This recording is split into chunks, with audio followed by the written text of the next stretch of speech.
What's going on, fam? Welcome back to the channel. This is episode 11 of the Instagram Q&A. You can find the Q&A submission form on my Instagram stories very early morning Pacific Standard Time on Mondays at noah.cavanaugh, and we'll go from there. Let's hop into the video.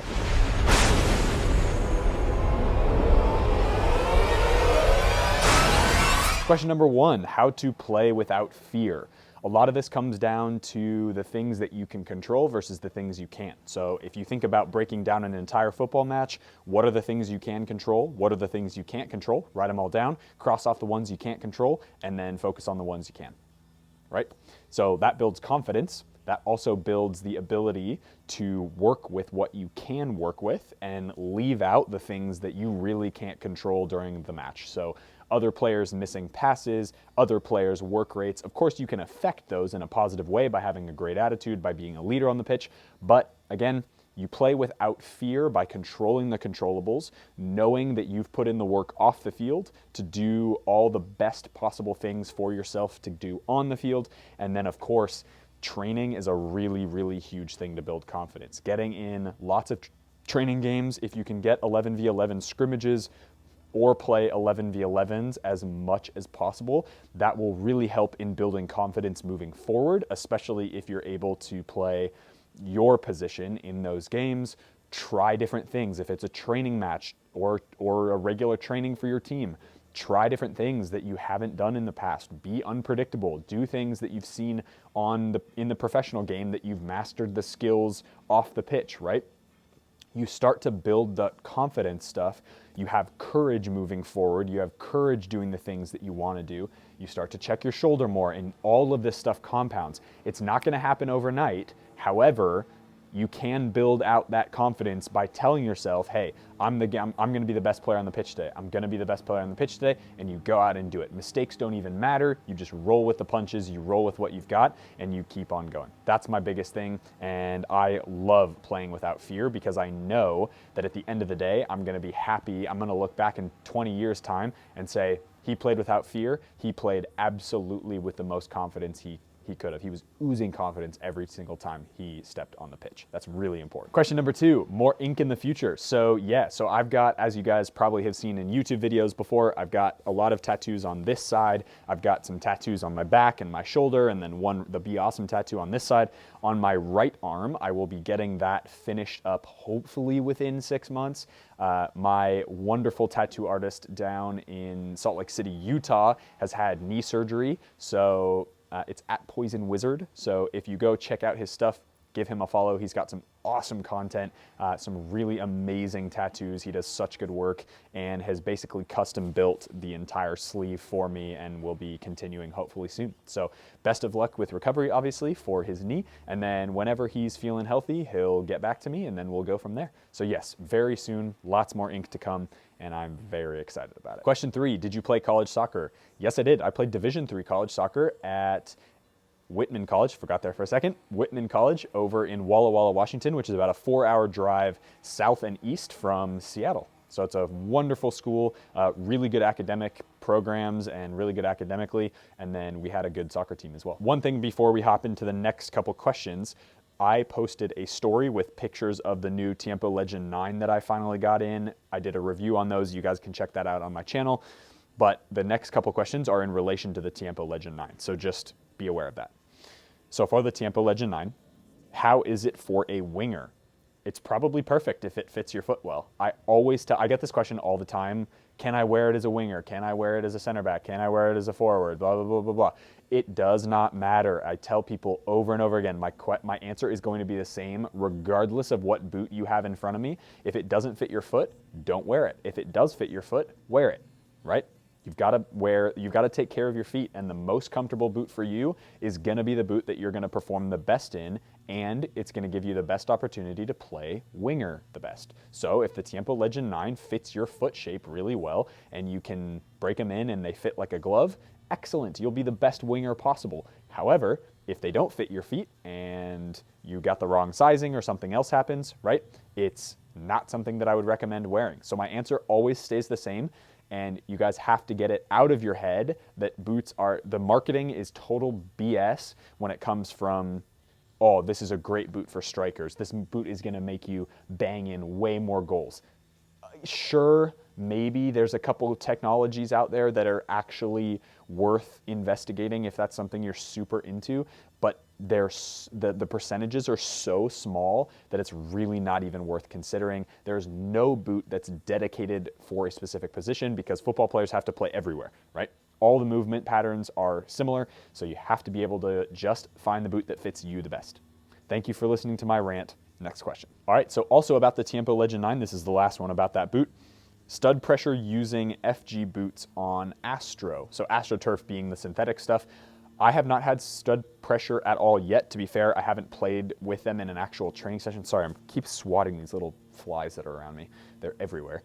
So I haven't had any stud pressure. They have conical studs and the studs aren't grossly long or anything. So I've had really great experiences on the play test in my backyard behind me with the natural grass. It was totally fine. I took them out on turf when I was at the gym the other day. They have like an indoor Astro field, so I actually played there and it was totally wonderful as well. Obviously, could you get the AG if that's all you played on? Would I recommend it? Yeah, but can you play with the FG sole plate? Totally. Okay. Hopefully that makes sense. Best advice for young players. Stay positive, stay consistent, eat really well, and train your butt off. Those are the things that I would, and network. Oh, network, that's number 5. Network. Build your network out, build your connections, connect with coaches that are coaching you directly, connect with other clubs' coaches.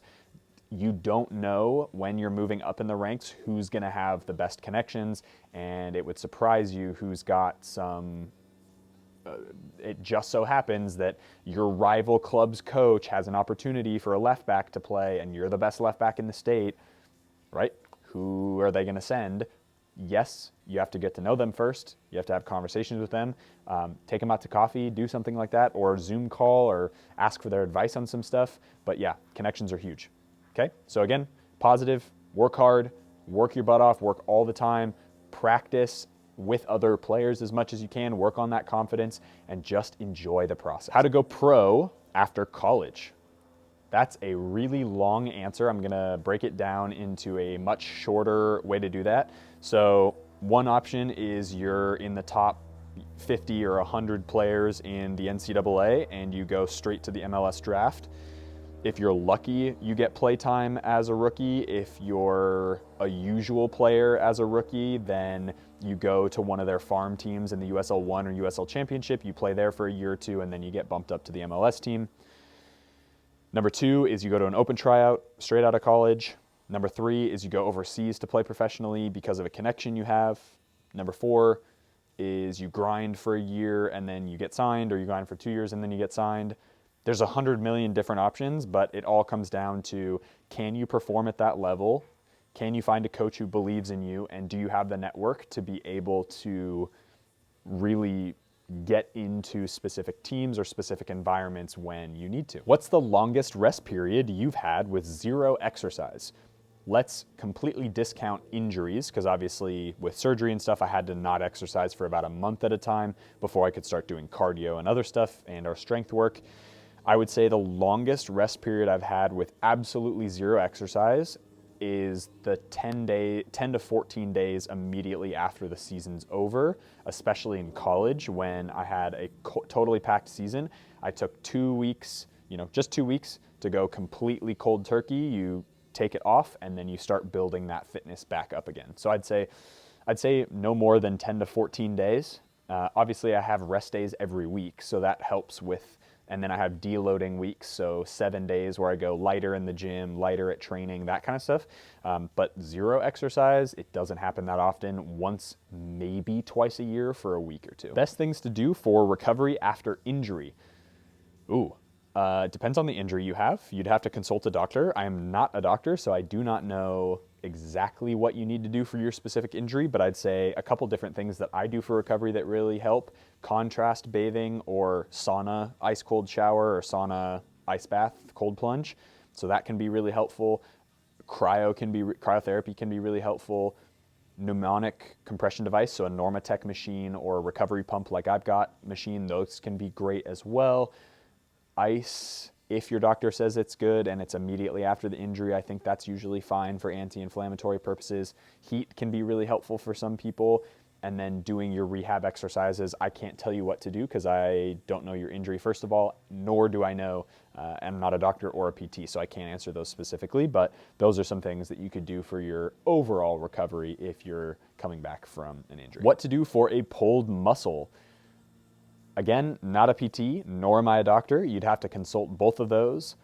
When I feel a slight pull in my muscle, usually I'm doing some rehab exercises that I've had over the course of the years. I've had enough injuries now where I sort of know what types of exercises work for each injury.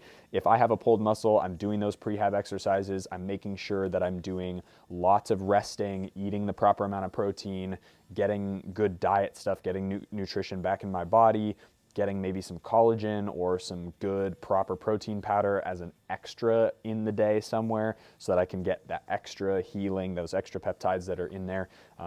Yeah, I'd say that's kind of the biggest thing without giving anything away that would be, I mean, it's not that I'm not giving it away, I'm just not an expert. So you'll have to go and talk to a doctor or a PT depending on what muscle you've pulled. A good friend of mine said, not a question, but those boots are gonna be my next boots, talking about the Tiempo Legend 9 Elite. Shout out to Jordan Hayden, who's a good friend of mine. He plays goalkeeper. He was over in the Norse countries somewhere. I think he was in Sweden or Finland, one or the other. I think he was in Sweden. He's a baller, love the guy. And yeah, they're sick. They're super comfortable. Hope you enjoy them. Also, not a question from Eric Diaz. Not a question, but you made me give the Phantom Venoms a chance.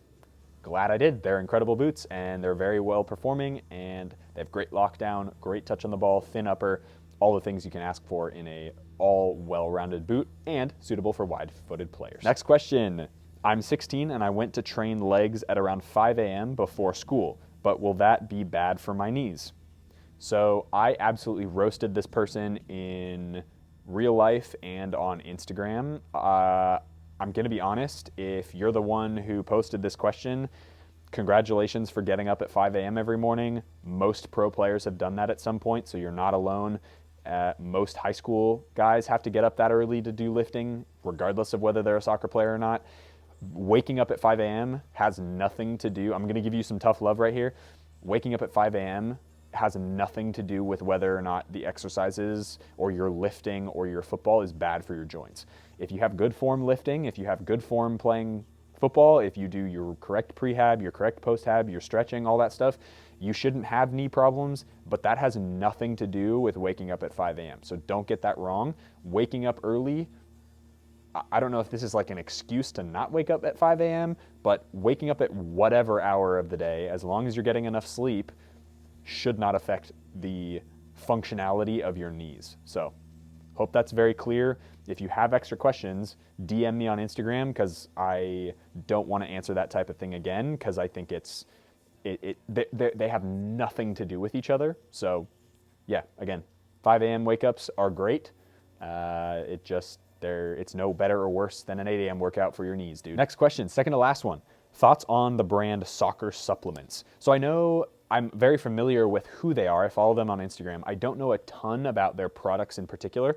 I'm still waiting to pull the trigger on buying some just to test out and stuff. I might try their vegan protein, might try their like pre-match, during match stuff. But again, I've got a system that works for me so far, and that's kind of, why stray if it's been working really well.